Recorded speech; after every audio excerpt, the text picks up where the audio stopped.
I'm hoping this little monkey lets me get on with the video. But also we're just looking at loosening up around the hips and moving the hips joint in all its different directions. Starting with internal and external rotations. For this, we're coming into semi-supine position. Positioning the heels underneath the knees, and we can take the feet as wide as the hips and maybe just have a little wiggle around and make yourself comfortable on the mat. We want to take the arms out to the side, and maybe if you've had a hard day, it's the end of your day, you can take a long breath out and just try and let go of any tension you've accumulated in your body. So you might need to do that several times for the sake of the video. We're keeping it short, just doing it one time. And then if we can drop the knees over to the right side and make sure that you're comfortable within your twist. And we'll bring the knees back to the center and do the same to the other side. Dropping the legs over to the left. You can turn the head to the right. So we bring the twist all the way up through the spine and come back to the center. And if that's okay in the knees, you might like to go wider with your feet. And we can repeat. This is the wider you go, the more movement you're going to bring into the hip joint.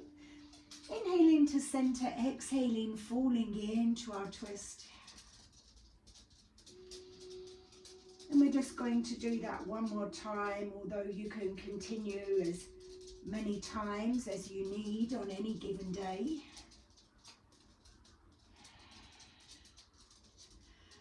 And as you take that last twist to the left side, you just want to make sure you're working equally through two sides. Once we finish our twisting, we can raise the gaze and bring the legs to a neutral position. So we're going in a hip width apart, just making sure the spine's straight and resting the head down. And again, maybe you can have another little wiggle around and get yourself more comfortable on your mat, more comfortable in your body. And we can extend the left leg forward and bring the right knee in towards the chest. So if you can't get the knee into the chest, feel free to use a belt or a scarf or something to support the movement. And then we're going to use the arms, muscular strength in the arms, just to gently draw the leg in towards the body, just as close as you can comfortably go. And then be aware of your breath, and we want to take the breath down into the pelvic area, a nice big breath into the pelvis. And relax the abdominals, the hips as you exhale. And we'll just do that one more time. And then we'll swap sides. So bring in the foot to the floor and bring the other knee in, remembering you can use that belt if you're a little tight. Can hold on to the back of the thigh, and we're just squeezing the thigh in towards the body, taking the breath down into the pelvic area. So you want to feel the belly rise as you inhale, and maybe we can squeeze the thigh more deeply into the chest as we exhale, getting a nice deep flexion into the hip. And once we're finished on this left side, we can bring the right knee in and squeeze the two thighs in. Again, using that belt if it's more comfortable to do so. And continuing to take the breath into the pelvis. You'll probably feel this as a really nice stretch in your lower back. And then we can place the feet onto the floor and gently push yourself up to a seated position. So once you're up, we want to abduct the legs. That's moving away from the midline. For this, we can just take the legs out to the side. If this is pulling in your lower back or feels too tense in your hamstrings, bend your knees. Just make sure the toes and the knees point up to the ceiling. So we've got this adduction rather than a rotation.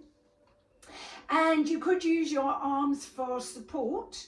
And if you don't need that support, then we could look to fold forward and deepen this stretch on the inner thighs. And resist the urge to really push strongly into any tightness. That's just going to make you more tight. But instead, if you can just find that edge, and it might be nice just to have a little bounce around that edge. We're going up and back from the edge. Using the breath, softening into the exhale.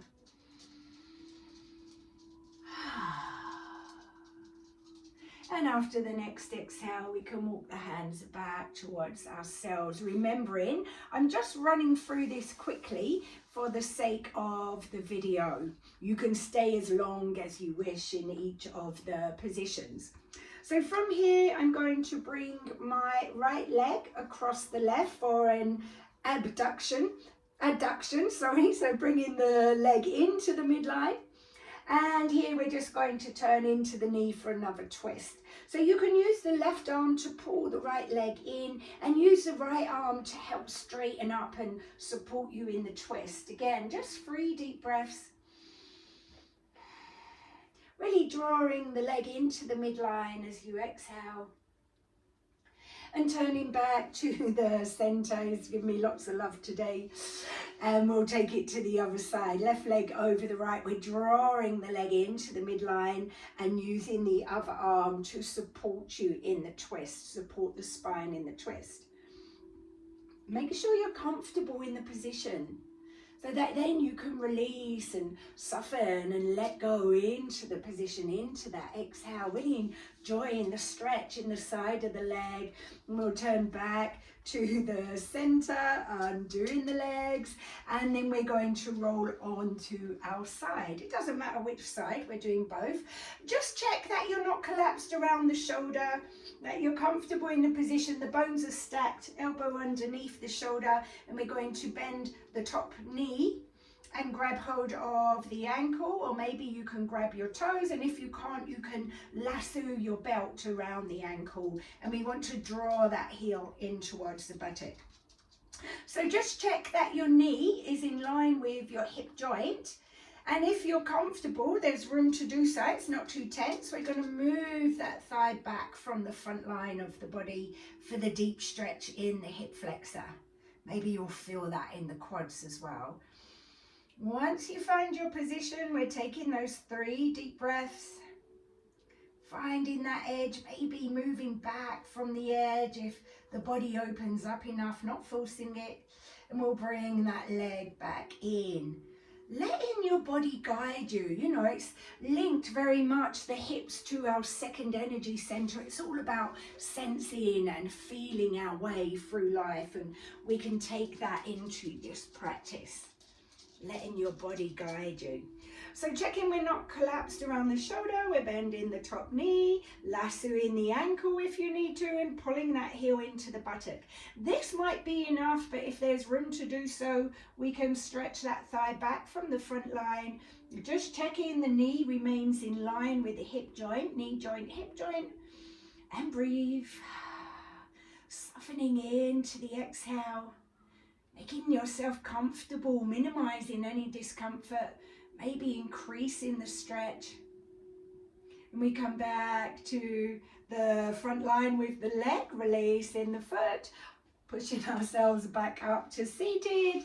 And our last little move, nice soft knees, just collapse yourself over your thighs. And breathe deeply. And maybe you can imagine any tension around the shoulders, your arms, your hands, just draining out down through your arms and your palms, and releasing any excess charge back to earth yourself. And then we can walk the hands back towards ourselves and go maybe more joyfully into the rest of your day or your evening.